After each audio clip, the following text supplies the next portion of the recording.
If you read the central bank data, it shows that the Kenyan economy, we have now borrowed. Our national debt is now over 12.1 trillion Kenya shillings. For the last 3 years, our country has borrowed in excess of 3.5 trillion Kenya shillings. So I would want to request all of us as the leadership, and especially those who have the opportunity to make decisions in the executive. Let us serve our country with dedication. And let us not seek to give good narratives out there when the Kenyan economy is actually being teared down or torn down. We have borrowed over 3.5 trillion Kenya shillings in 3 years. President Kibaki borrowed 1.2 trillion in the entire 10 years he was president. And therefore we have borrowed 3 times in 3 years. We have borrowed 3 times what Kibaki borrowed in 10 years. That's the money Kenya has borrowed in the last 3 years alone. 3 times what Kibaki borrowed in 10 years. And in that money I have not included other debts that Kenya has now become clever to borrow in the name of something called securitization. I have not mentioned even that. It therefore means the economy of Kenya is borrowing 100 billion every month. And every single day, when the lights go off, every day, every single day, Kenya is borrowing 3.4 billion every day. That we are borrowing in a minute.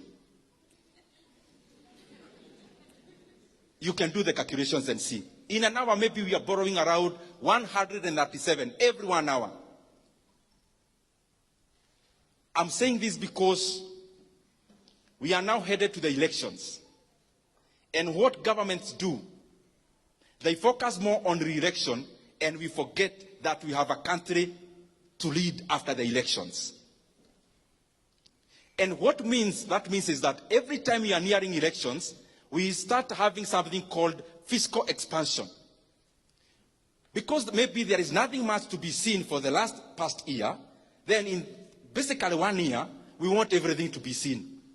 And therefore, what do? We become reckless in borrowing. Kenya is there now. That now our debt is 12 trillion Kenya shillings. I want to request that we do not have to put our country in that kind of pedestal in terms of borrowing.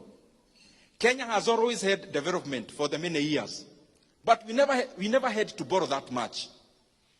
President Kibaki did a lot of development.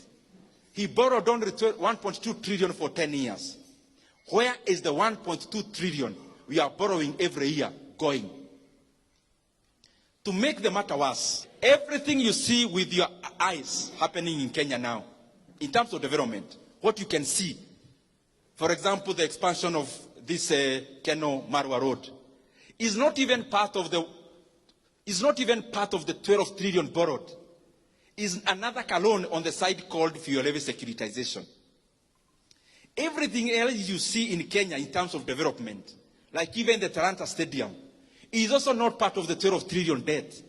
That is another debt, securitization of the sports fund, where we borrowed 46 billion and will be paying 100 billion in interest rate alone after 15 years. Even the expansion of Nairobi-Nakuru Road is also not part of the 12 trillion we have borrowed. That is NSSF money being used as a PPP to build that road. I request those who are in government, you have already borrowed 1.2 trillion every year. And even what we can see with our eyes is actually not part of that borrowing. Please, kueni na huruma ya nchi ya Kenya.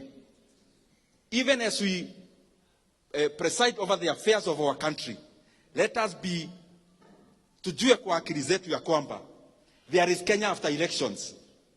Let us not run our country in terms of overheating it. We must avoid to become like Sri Lanka. We must avoid to become like Ghana. We must avoid to become like Ethiopia, we must avoid to become like Zambia in the recent years. Because Kenya is a strong country with internal resources. This issue of profligate borrowing must come to an end if we really care about this country. Asanteni sana, Mungu awabariki. Asante sana.